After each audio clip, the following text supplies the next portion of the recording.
Well, those nutters, those absolute madmen, they really went ahead and did it, surpassed my expectations and much of my speculation from earlier in the week, as I believed it just could not be possible they would go so far, so fast, but they did indeed. I have been playing a hell of a lot of Daybreak, as it released just a few hours ago, and, well, yes, guys, we are in Istan.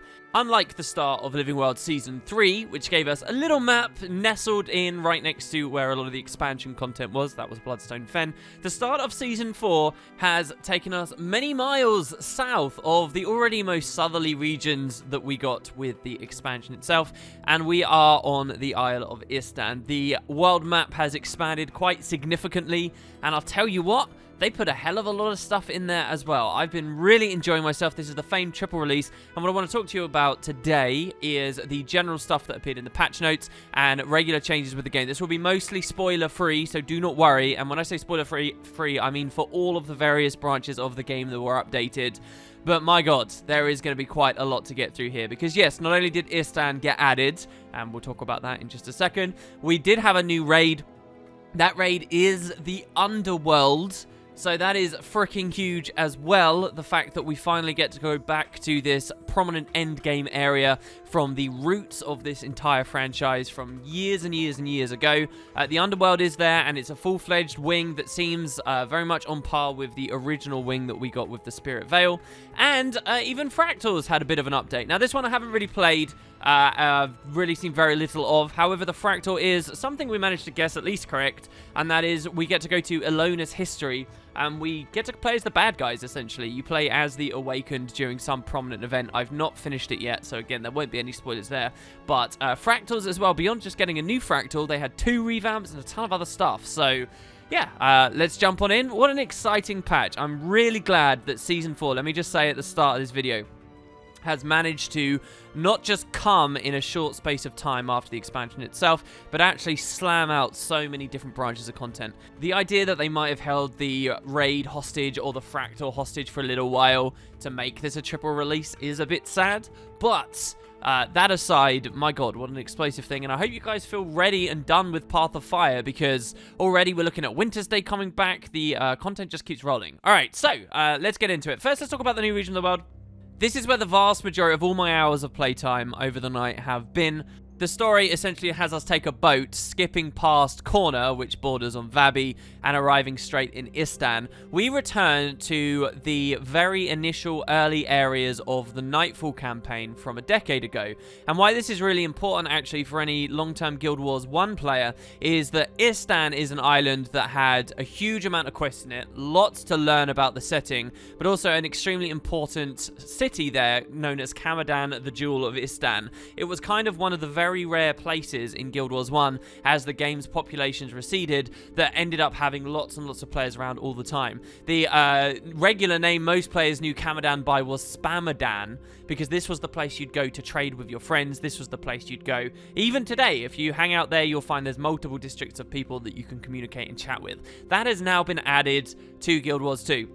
Best way I can describe it for Guild Wars 2 pure players is it's kind of like the Alolan version of Lion's Arch. Yeah, and obviously Path of Fire is all about Alona, so it's a really significant place to come to. Now, it's been 250 years, Joko's taken over, and basically anywhere that was of significance 250 years ago, Joko now reigns supreme. And rather than it being a city-type area like DR or whatever in Path of Fire, instead there's a large meta event which involves us raiding. So that's a lot of fun. I think I've only played the meta event once so far. It feels very Heart of Thorn style-y in that it's got lots of phases where you take out multiple smaller events, you do a big siege on some boats, there's a giant boss at the end, you have a time limit to do it all in, much like, say, the Octavine or the Gerents, and once you're finished, it even seems to trigger some kind of a reward phase. You remember in Heart of Thorns, a lot of those metas were exciting to people because of the farm that came from them, and so when you finished Tyria, you would get to run through the bowels of the city and get all of the golden chests. There's something very similar here where you can grab lots of supplies, as the event's going along, but at the end too, once the raid on Kamadan is over, or as it's now known, I should say, Palawadan. So that's pretty nice, and there's even a secondary event as well that sort of supplements that, where I believe during the day cycle, because this is a nighttime thing, raiding Palawadan. I think during the day you can attack another prominent location, which I haven't seen just yet. So it really looks like here the devs listened to the Path of Fire cries that maybe the meta events could have been handled differently, and they've put them in. So this I actually think is a really good idea for Living World. If you remember last season, and with Heart of Thorns, we had all the metas with the expansion, and then the later maps that came in Living World didn't necessarily do much of that. Lake Doric did, and this is the same team that made Lake Doric, in that it had the leather farm. But I actually think having kind of meta event farmy things is a really good formula to go with for Living World maps, so that they feel very populated while we wait on the next one to come out. So that's very nice. There's another thing that they added too on Istan, which I was very happy to see, and that's an adventure, at least one adventure. It's a Griffin race. I did participate in it. I really enjoy those Griffin races, and if you guys have got the Griffin but haven't looked into them just yet, I really recommend you do. Again, I think that adventures, and have for a long time, work very well in Living World. That's a step up from Living World Season 3, which never included any adventures at all. These adventures are every bit as good as the ones that Path of Fire itself added. But also you get that added thing where everybody's just come to the map, so you can snag like a lifetime high reward very early before lots of other people find it, and maybe even be competitive about it, again, repeatedly so, while we wait for episode 2 of the season. So these are great things to the replayability of this map that I've really, really thoroughly enjoyed. As for the environment, I mean, it's gorgeous. It's more of the same of how good Path of Fire itself was looking. There are some slightly new assets and some changes. I've noticed some of the rocks and things look extra saturated, and I may have to actually tone down my reshade because the game is starting to do stuff like that natively, which is really wonderful. In terms of like recreating the Guild Wars 1 region, yeah, a lot of the landmarks appear. They stick with that Path of Fire thing where if it was called Champions Dawn in Guild Wars 1, it's called Champions Dawn in Guild Wars 2. They like do it one for one because they know people like to be able to draw those comparisons. But there are some differences, obviously. There are differences because this is Guild Wars 2 and they have to conjure these giant mountain ranges to define map boundaries, unless it's out in the oceans where they can have those strong currents. And that's an interesting experience as well. Istan in the lore is, you know, it's an island nation and it always had a powerful navy, but you couldn't really interact with the water and stuff much in the original game. Well, now obviously we've got skimmers that act like little boats for us to go out there. There's even a little bit of the story that requires you to do a bit of swimming. So it's nice to be able to get all of that extra play space around the map. It does feel fairly large. What I would say is it feels about the same size as Lake Doric felt when Lake Doric was released. I don't know how literally the two maps compare, but I think it is an accomplishment that it feels about the same as some of those Season 3 maps, because we do have mounts now. And mounts can make you get through these maps so goddamn quickly, especially if you have the Griffin. And that was something I very much had my eye on. I wanted to see how encouraged I was to bypass content and to just run around, and I was really concerned that they could give us a massive map, but it would feel really small, and it would feel like I was done in 20 minutes. I did not get that experience at all. The Griffin, while it does have some good opportunities to fly around very fast, it doesn't dominate the entire experience and flow of the map, and I've really been happy, actually, with what they managed to accomplish. What I'm even more happy with, probably, than that, though, is when Path of Fire came out, we saw that we got the Desolation, and it was all just one map. And we saw we got Vabi. Vabi in Guild Wars 1 was multiple outposts and explorables and so forth, and it all become one map. And I was a bit worried, seeing then that we were going back to Istan, and as I was first exploring Istan here in the Living World, I was a bit worried we were going to get the entire island all in one. And we would explore the entire island in like an hour or so. And that really would have been upsetting to me, because I don't like the idea of something that takes, 10 hours to get through in the original game. You just zerg through very, very quickly in Guild Wars 2, as the world feels so much smaller. But I was really happy to see, actually, that while we get Istan in episode 1 here, it's only about a third of the island we get to explore. We get to explore the northeastern reaches, and we get story about what's happening in the other areas like the Isna Isles. And there's even a story instance which takes us a bit further away. I'll refrain from explaining exactly where.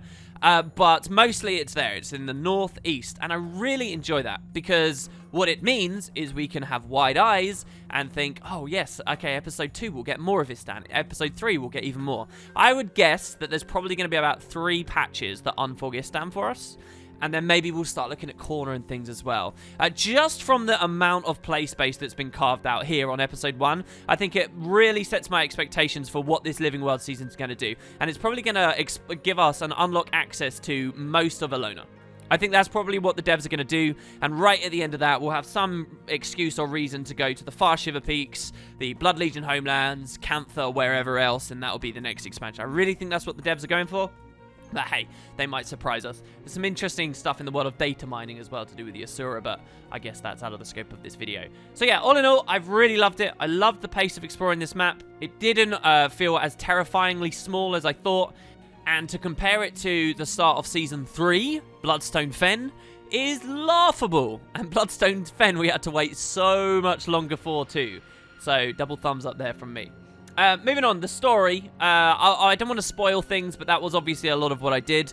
We are very far from that world of, oh, you play up 20 minutes of story and then you leave. This took me about 3 to 4 hours to do the story on this map. And I do tend to go a little bit slower, just because I'm a bit of a psychotic fan that needs to extract every bit of joy as he can out of it. But that's even pushing longer than a lot of the Season 3 patches, I would say. And some of those were pushing, obviously, from Season 2. But it's not just the length. The instances themselves are really well built. That is something you heard me say a hell of a lot about Path of Fire. And I'll say it again here. It basically feels like more expansion-grade quality storytelling. Some bits are a slight miss, maybe, but especially the last 2 instances that we get in this Living World episode, it is like the expansion story and all the quality that you get from the expansion story just continuing. I can imagine someone a year from now playing all of the Guild Wars 2 story in, you know, sequence. They wouldn't necessarily detect a big quality or different style or change in the direction and the way that the content's given to us from the end of Path of Fire going into this Living World here. It didn't feel rushed. It felt a million miles away from the Crack in the Ice, for example, which was probably the worst story experience in terms of the way the instances were built and how they had to chop and change things for Season 3. It's really good. In fact, it's so good on the penultimate instance, I thought, oh, well, they've spent loads of time on this. This is obviously the last one. And the game really surprised me by saying, hey, no, there is another instance. Go do this other instance. It's a totally different area of the map. It felt like I was playing Uncharted for a second there, and it was, you know, not just nostalgia bombs, but really well-made stuff. So when I talk about the spoilers of that a little bit later in the week, we'll dive in more. But again, you know, everything on the regular PvE side, the stuff that I would anticipate most people watching this video to care about and to be able to participate in, it was all extremely solid. So, let's talk about another part of the triple release here. Let's go to the raid. Now, I have not played the raid. I'm actually going to be playing the raid late on Wednesday.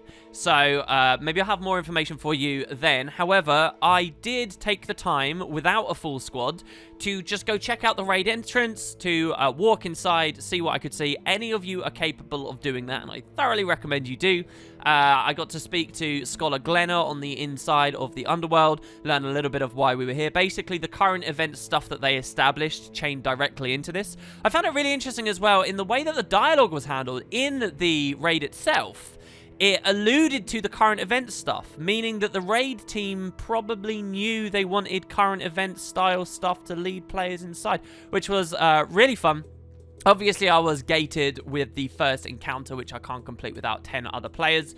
But it looks pretty great in there. Now, I have unfortunately already spoiled myself as to who the final boss is, because there's been quite a lot of hysteria around the Guild Wars scene right now, as people are genuinely racing for world first. It was not snagged basically instantly. The devs had said that they wanted this to be around Wing 1 difficulty, and they seem to have hit that reasonably fine. So I think, at the time of me recording this, it still hasn't been fully cleared, which is a good sign, and a sign that I think that the hardcore raiders and the people who really want a challenge will actually be happy. Those who want something more difficult, I think, were pretty disappointed by Wing 4, even though it was more accessible to your average player, and I think the devs are trying to cater to that crowd that really like the meaty, challenging progression, and well, that's what they've done. I don't know how many hours I'll be able to run in the raid, so I wouldn't expect me to have the, you know, not even necessarily the first couple of encounters done, but I will talk about them as they come and go. I'm extremely excited to get in there. Underworld was such a huge part of the Guild Wars 1 experience. There's an Easter egg referencing an old character in the Underworld who sort of had some ties there. You guys probably know who I'm talking about already. And yeah, I'm looking forward to just getting in there. I feel for everyone who doesn't have a team or doesn't have the time or whatever, because, you know, I'm kind of in that same situation right now, and that's always been a bit of a shame since the raids went 10-man, as we've discussed many times in the past. Somehow, I will add on the Underworld thing, I feel like this news is just going to blow away in the wind, and it's not going to be recognized as the landmark that it really is. 90%, I would say, of ex-Guild Wars 1 players, if they were serious at any level about Guild Wars 1, PvE, 90% of them who have, over the past 5 years, tried Guild Wars 2 and then maybe left or whatever, those people would be interested to know the Underworld is back and that it once again is the hardcore endgame stuff again. There's a huge number of people of which this would be genuinely really fascinating to hear about and to see how it was implemented, especially if they participated in Underworld stuff in Guild Wars 1's later years after all the Doom updates and stuff came in. And yeah, you know, I'm not seeing it causing those splashes. So if you want ammo to get any ex-GW1 players looking at the second game again, show them the fact that the goddamn Underworld is back. And hey, maybe in another 12 months, even the Fissure of Woe will be here. I guess we'll see. So let's look a little bit at the patch notes themselves, now that we've discussed sort of the broad stuff that's happened. First of all, there is a new legendary as well. This is a pretty fantastic legendary. It's called the Binding of Ippos. And its precursor is, what is it, like a Latin name, I think? It's a really unique looking focus, all right? So I know people are still waiting on their greatsword or whatever, but they have added the focus, a very necromantic focus. I don't know whether this is because it's coming at the same time as the Underworld, but it essentially summons this giant tome that follows you around or you hold out in front of you, and you get a massive demon hand. It's really got some qualities to it that you don't see in many of the other legendaries. One of the first legendaries since Chukun Champwa I've been really interested in picking up. More patch note stuff. There have been various changes to Path of Fire content and fixes that I'm just going to gloss over. You can look at them on screen there if you like. But here's a big one. A keyring has arrived. How long have people been asking for a keychain or a keyring or something like this? Well, there you go. I'll just read it straight from the dev's mouth. A new keys category has been added to the wallet, and it contains a currency version of several existing items. These items can be consumed to convert them to the new currencies. Content that once required these items to be in a player's inventory will now check for the currency instead. So, you no longer need to actually carry in your inventory Zephyrite lockpicks, bandit skeleton keys, packed crowbars, exalted keys, chak acid, machetes, trader's keys, and I hope that they add more stuff to that as well, like those goddamn Aether key pieces, which I get all the goddamn time. But yes, so there you go, a key ring. That's like another big thing. There's not too many more big ticket items. Build templates is probably one of the big ones. So let's move on to fractals. I mentioned at the start of this video that it's not just a new fractal, but there was a lot of other changes. So first, there have been 2 revamps. This I'm so happy to see, because in early Season 3 days, that's kind of what it felt like the devs were doing, adding new fractals, but also revamping old ones. And I really like the revamps. I think that they're worth a lot more than most people really realize. So there have been 2 revamps. The first seems much more subtle, but let's look at it here. Mytrin. So, Mytrin was kind of an annoying boss fight because well, for quite a few reasons. First of all, she's got like a proper fixation mechanic that addresses some of the issues with pulling her around. But there is a very specific, and you guys will know what I'm talking about, phase where these cannons attack you and you just have to wait for them. The devs have changed it. I don't know how, but according to the patch notes, they say they've changed it so that it will scale better with mechanics. So the lower versions will have slightly different mechanics, I believe, than the later ones. But also, the cannons phase has been changed to rely more on player skill to progress. So it won't just be a time get anymore, and I really think that's the kind of design they should be going for. And so that's quite nice. Another boss fractal change as well, and this is the big one that I've been waiting for a long time. Molten Boss. Hell yes. I've been looking for this since at least the Lake Doric patch, where I speculated this is what the leather farm was going to be.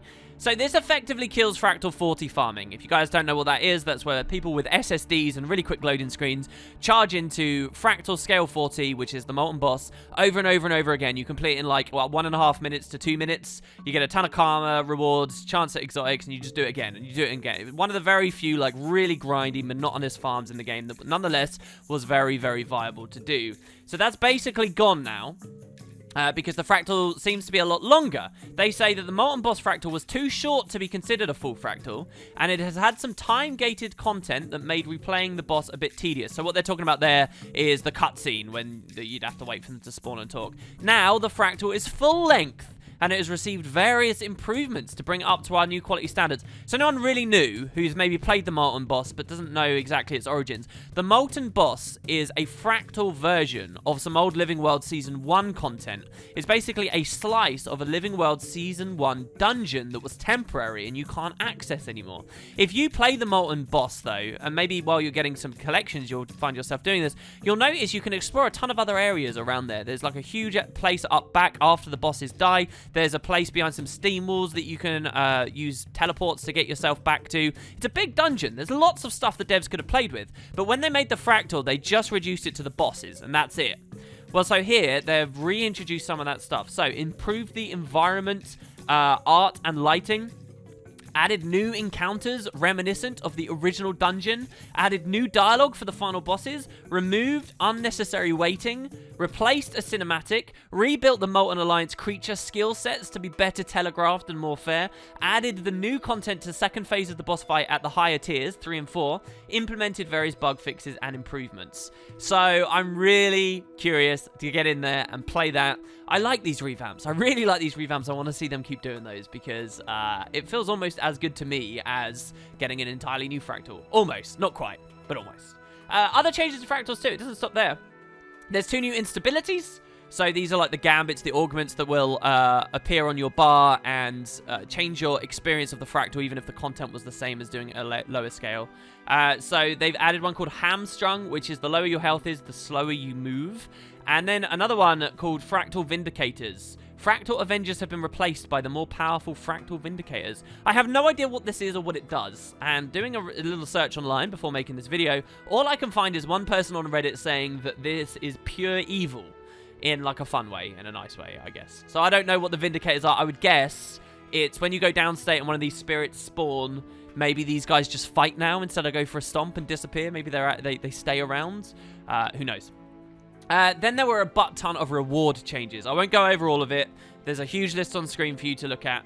But basically, here's the things I'm going to pick at. Blade Shard Sync, where you can buy bags, which is great. There's a new Guild Hall decoration. You guys know me. I'm into Guild Hall decorations, so that's nice. And Fractals have been a reasonable sync for that for a while.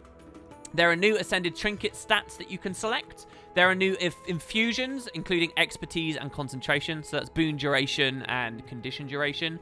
And then you get these things called account augmentations from a new NPC. Basically, these are like what you buy in Living World maps. You know, where you get extra experience while you're playing on that map, or extra karma or whatever. Except you can get them all, and right there in the Fractal. I think there's even one that increases your damage a little bit, which is kind of nice. So yeah, lots and lots of Fractal changes. And for those who have finally and managed to successfully find themselves, finished like Guild Wars 2 regular story stuff, and then got a little group and they're used to LFG and Fractals and stuff, this is all pretty big stuff. And I'm really happy to see how much like end games format stuff has been improved with this patch. Also, I'll add here, they say that when you're a Necro or a Druid, you start with max profession resource now, which is really nice for Necro, in that you can start your fights after being defeated with full Shroud now, which is really good because you got to remember the massive power Necro changes and degeneration of Shroud and stuff changes that hit a couple of patches back, so now Power Necro's got that going for it a bit more in Fractals, which is good.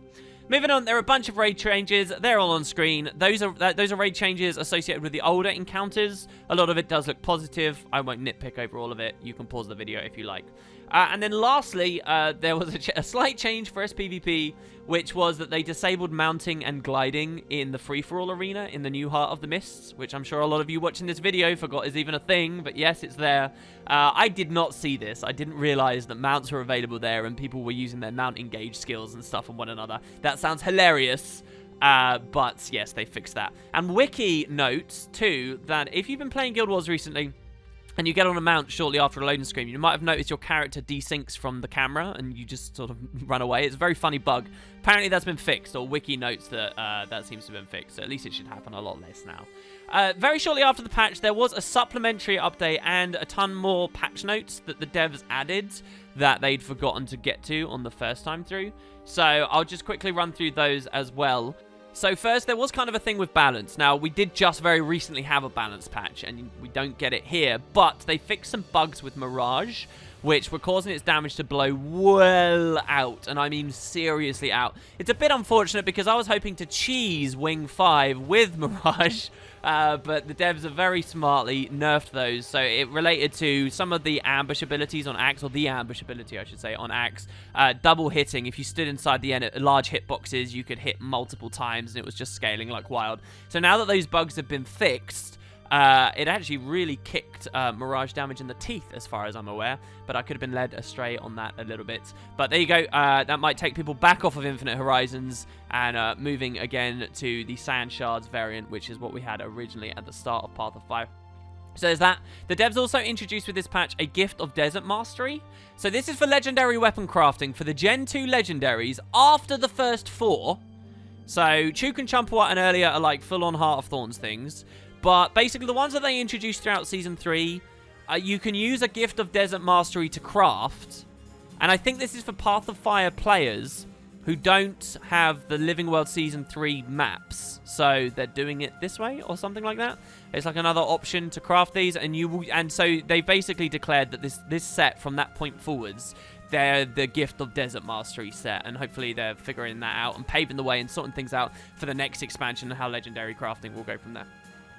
Then there was another change with SPVP, and I actually think this is fascinating and really cool. SPVP do keep doing updates that I actually really like the end screen feature where people stand on the pillars and you get your emotes and stuff like that.